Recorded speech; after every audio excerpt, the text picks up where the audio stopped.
While filming this episode, I knocked over this whole cup of tea.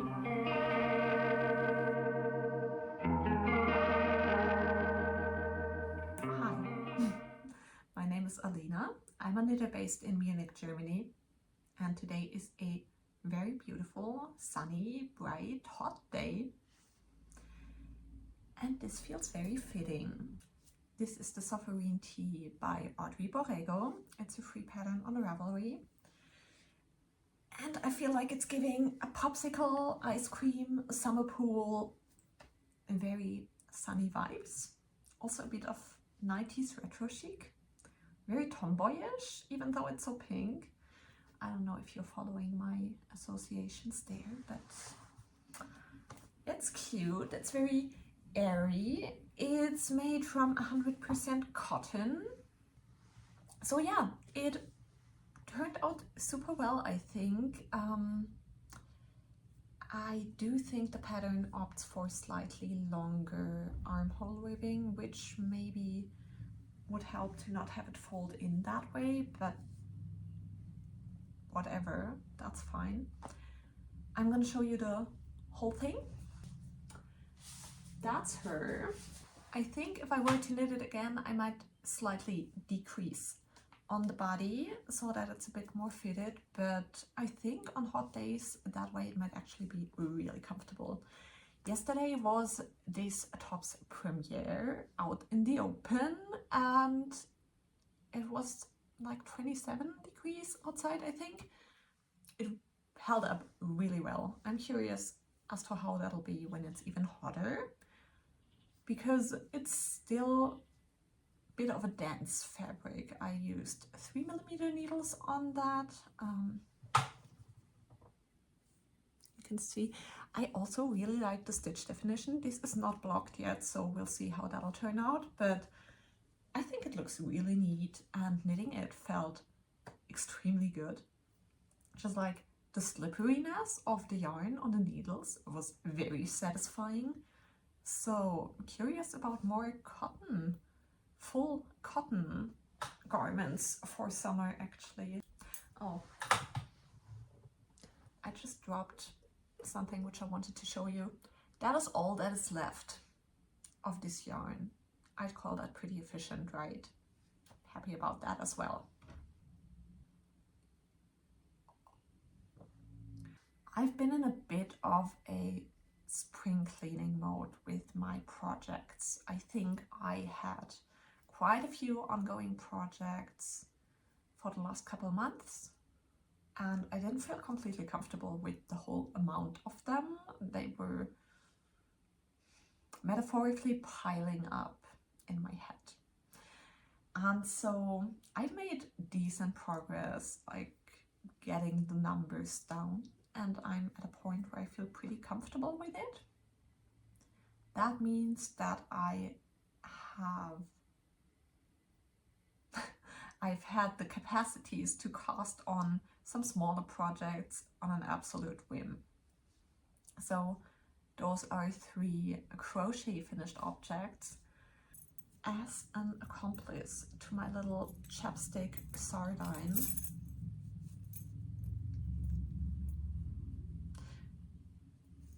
Yeah, that's her. I crocheted this earphone case.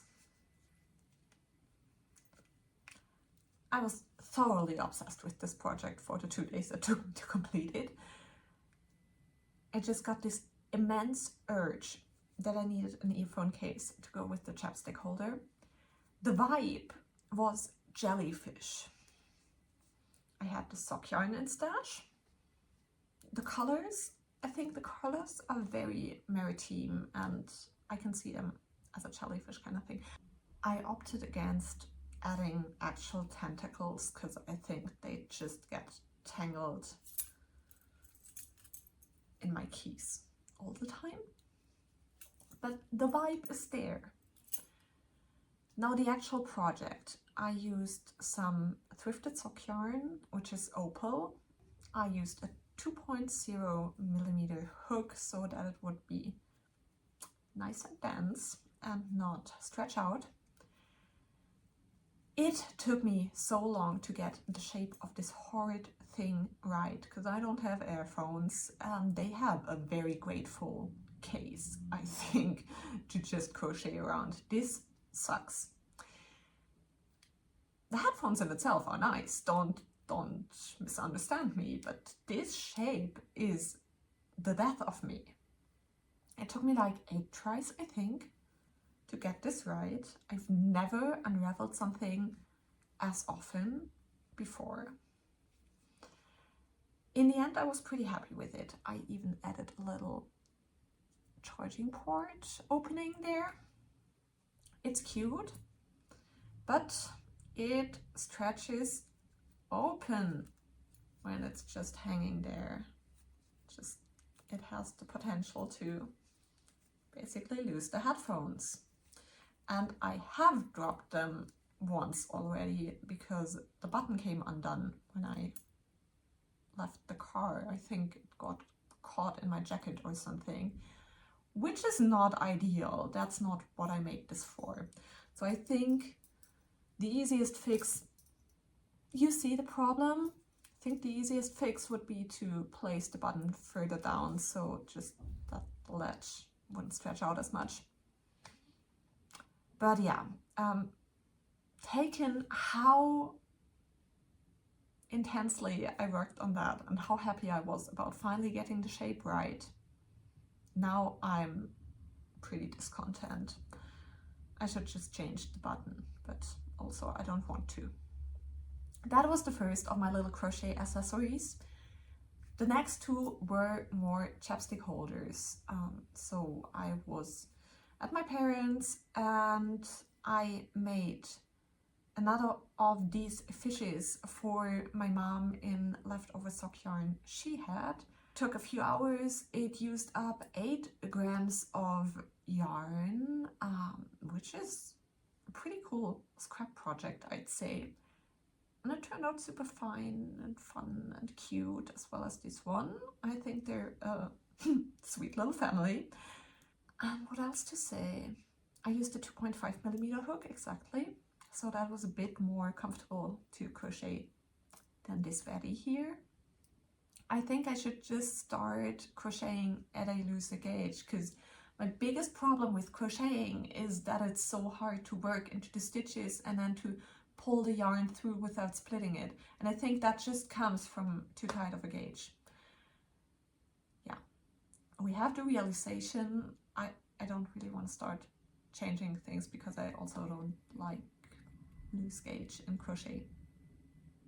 And then for my dad, I also made a chapstick holder, but he didn't want the fish parts of it because he just puts his chapstick in his pocket, and therefore it would have just been in the way, and it's more feasible for him to have a really pragmatic cover so that the chapstick doesn't have the option to open up in his pocket and cause a mess. So that's what I did there. That was even quicker, obviously, and it only used 4 grams of yarn. I made the top similar to the bottom, but with more of a rounded slope and not as, you know, like circle and as tubey, so that it would be easier to slip on and off, if that makes sense. And I sewed it on. It doesn't have any kind of closing, but it sits quite tightly, so I think it should be quite fine.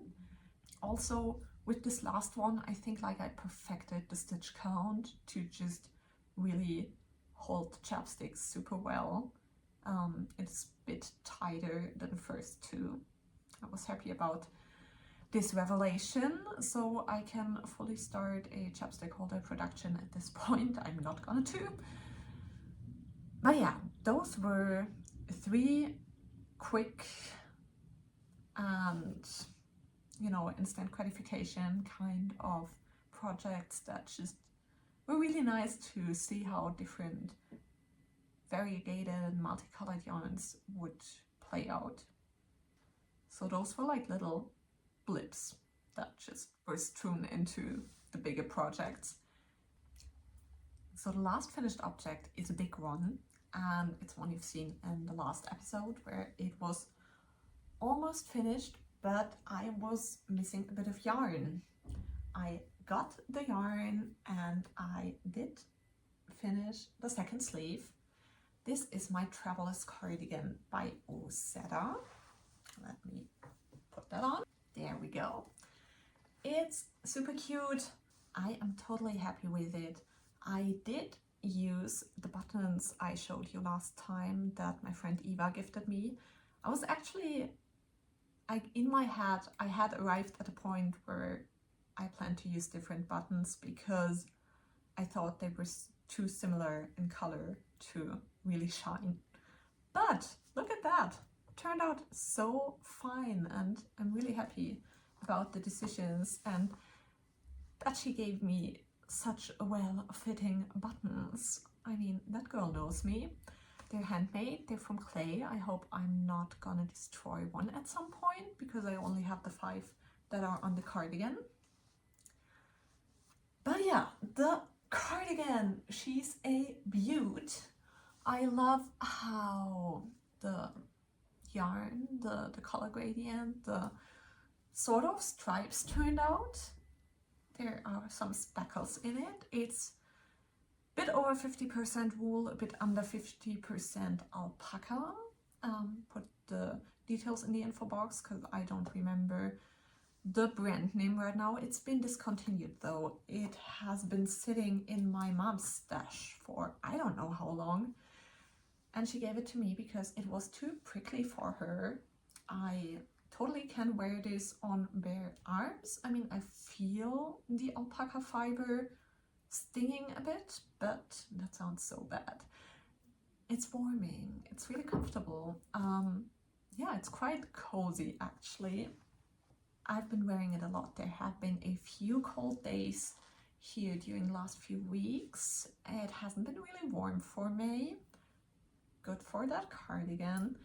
If I were to knit it again, I would actually go up a size. I was slightly off gauge, so I knitted the second size, which if I had been on gauge would have given me like 17 centimeters of positive ease. I thought it would still give me quite a lot, like mathematically. I feel like it's more of a 0 ease. No, it has ease at the back, interestingly. Yeah, I think that makes sense. I mean, you know, my dimensions aren't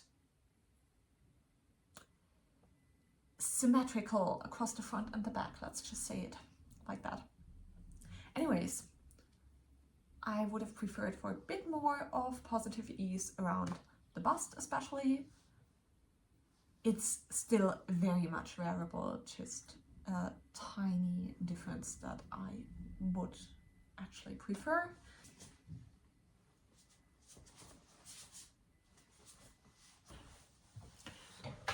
That's her in all her glory. I did actually decrease on the arms, which is something Osetta doesn't do. I think I could have gone for a bit wider arms, but they're not uncomfortably tight in any way, so that is very much fine by me. I still have a lot of this yarn left, so my mom had, I think, around 700 grams.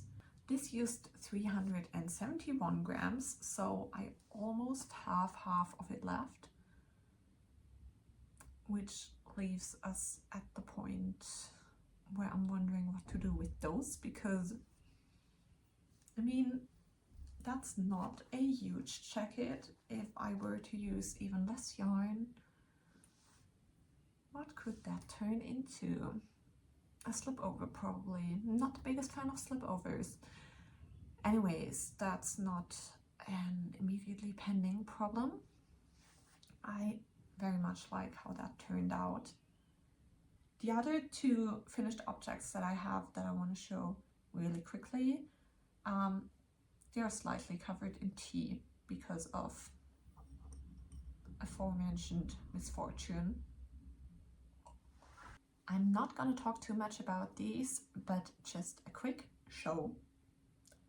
2 more pairs of finished socks. Both are mentioned in the last episode, so if you want any details on them, head over there, or for yarn info, look in the info box. Those were pretty quick to finish in the end. I especially like to take my vanilla socks to outings, car rides, exhibitions sometimes, you know, when I'm just walking around taking in my surroundings. I really like to have a sock in my hands, which I think makes me seem kind of weird to everyone around me, but it's a really good fidget toy. I definitely recommend if you're not too conscious about how you're perceived. I don't know, maybe people don't care. But that's why there's such an amount of knitted socks in this household. What can you do? Which also brings us to very quickly first work in progress. This is another pair of vanilla socks made from a Schoppel-Wolle Zauberball, this time in the colorway Flussbett, Riverbed. More of a muted colorway. I like the kind of golden speckles throughout. Very much an on-the-go, keeping me occupied kind of project. All that's different is that I added a 2x2 rib this time. What more to say?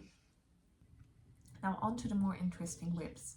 First, my big project, the one, has gotten some attention again. So that is the goose sweater, and I have neglected it ever since I filmed the first episode of this podcast, because then it was time to do the sleeves and I really didn't want to. This is a vintage pattern and it's actually knit bottom up. I modified it to knit it top down, which has worked really well for the body, except for very big armholes. But for the sleeves, you see, I've started knitting a sleeve 2 days ago, and I did exactly as the chart in the pattern suggests, only that I didn't knit it bottom up but top down by picking up stitches as I went. It's the weirdest sleeve I've ever seen. I'm gonna just try it on and show you, because what the hell is going on there?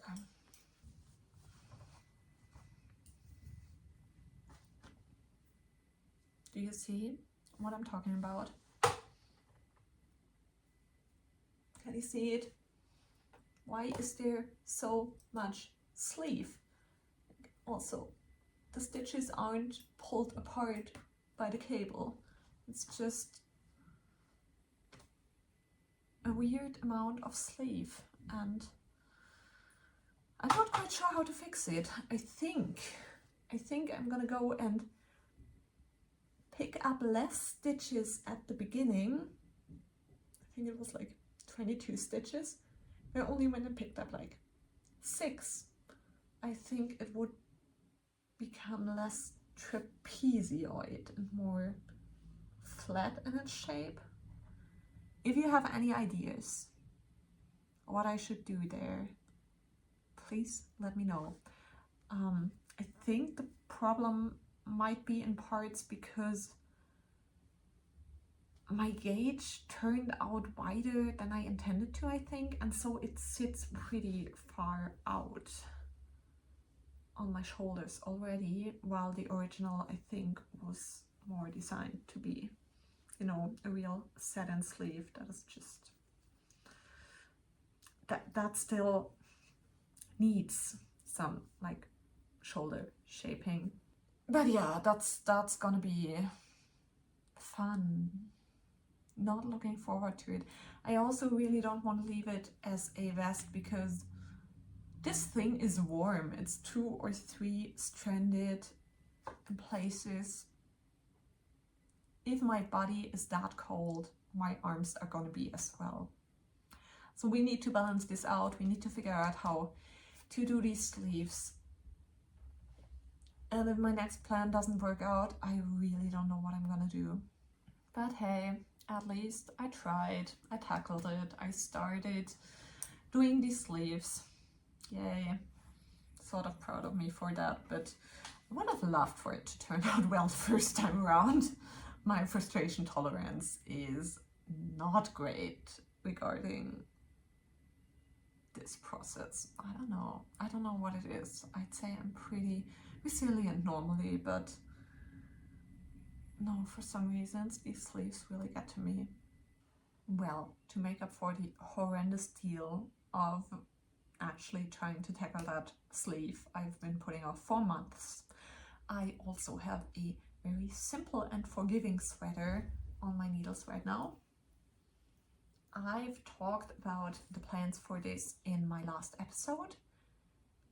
It's a Frankenstein's monster kind of creation that takes the sweater number 9 by My Favorite Things Knitwear as, you know, its starting point.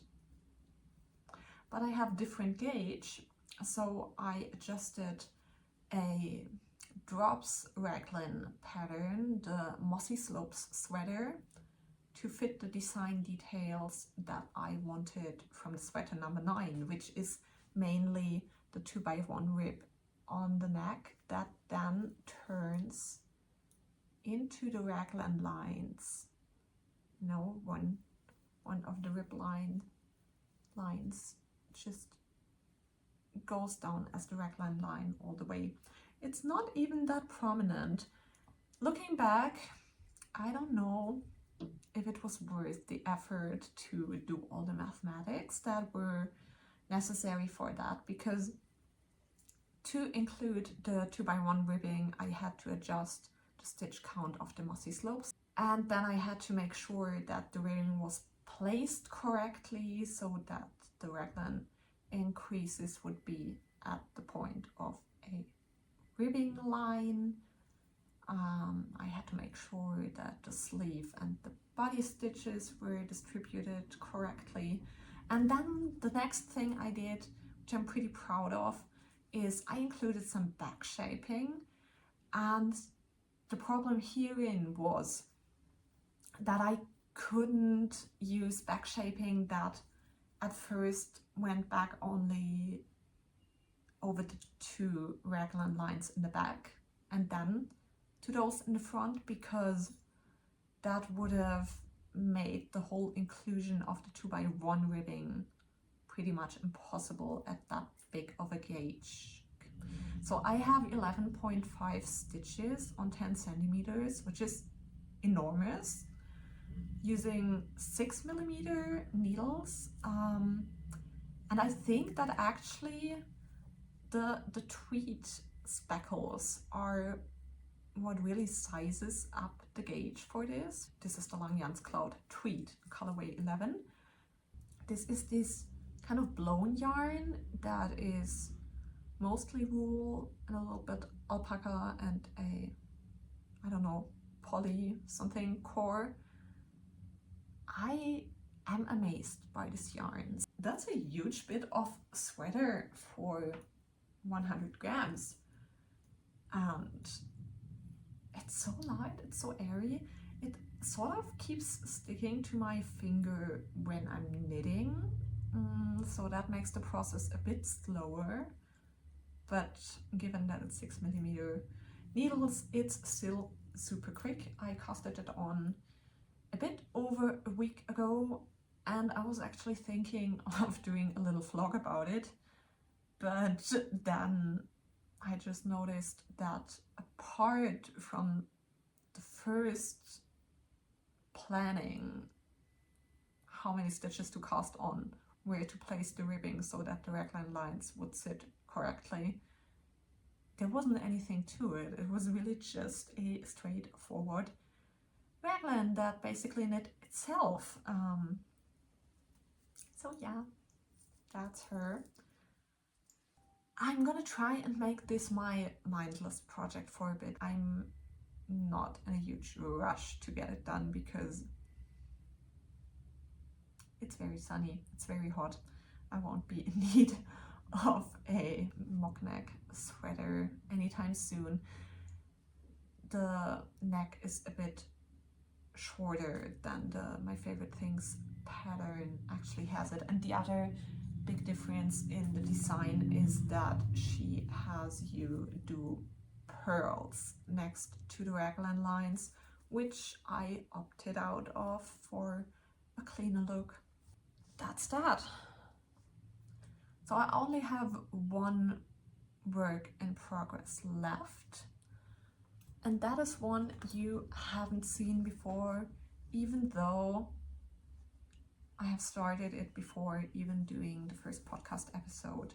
So this is what I call my Knitting Lady tapestry. It's actually the second time around that I start this design. This design is something I found on Pinterest, and it was originally intended to be crochet and filet crochet as a knitting bag, which is sort of, you know, the crafts are intertwining. But it's this super cute depiction of a, I'd say, Dutch lady because of the pointy shoes that is knitting. You'll see that part soon enough. And I had started this sometime around last year as a knitted project with some leftover yarn, and that went horribly because it was this kind of very stretchy superwash yarn. It was 100% wool, but I think was really unsuitable for a color work project, and that's why I frocked that. And then a while ago I started this over as a crochet project. I'm using some leftover cotton yarn by Grene that I had bought for a houndstooth vest that I crocheted 2 years ago at this point. It turned out pretty fine actually, but I still had plenty yarn left, and I felt like the very neutral palette would make for a good home decor kind of piece, which I'm planning to turn that into. I'm holding the yarn double and using 3mm needles, which again, tight stitches. Why am I doing this to me? And I'm carrying the unused yarn in the midst of my stitches, which technically makes the whole thing convertible. Like, both sides are just a motif, but also there are definitely parts where the other color is peeking through, and yeah, I don't love the process. Also, I'm just really bad at doing color work charts that are not some kind of geometric, repetitive, easy to memorize kind of motif, but just something you have to constantly look at the chart for. So this has been very much on and off, and it has been off since before that first podcast episode until recently, and I'd actually only gotten as far as the shoes at this point, I think. So I've made quite some progress. It's still, I think, around 25 rows. Looking forward to having it done. Not very enthusiastic about the process, but also with my ribs right now, I have the goose sweater that is just like unbearable level of complicated, and the raglan that is super simple. So that is somewhere in between, and I think that it might actually really help this thing. That might be a really good motivation, but that's the last whip I have at the moment. I really don't know what's gonna come next. I still have some summer yarn in my stash that I don't feel very drawn towards at the moment. Also, I feel like I've already have some summer knits under my belt with this and the sassy cable shirt, short sleeved version. So we'll see. I guess the next one I'm gonna finish might be the tapestry, and then there's gonna be some urge to cast something on, but the rest is as unknown to me as it is to you. Stay tuned for the next episode. Let me know what you're knitting and maybe I can find some inspiration there. And with that, have a happy rest of the week. Wherever you are, keep on knitting, have fun, and thanks so much for watching this.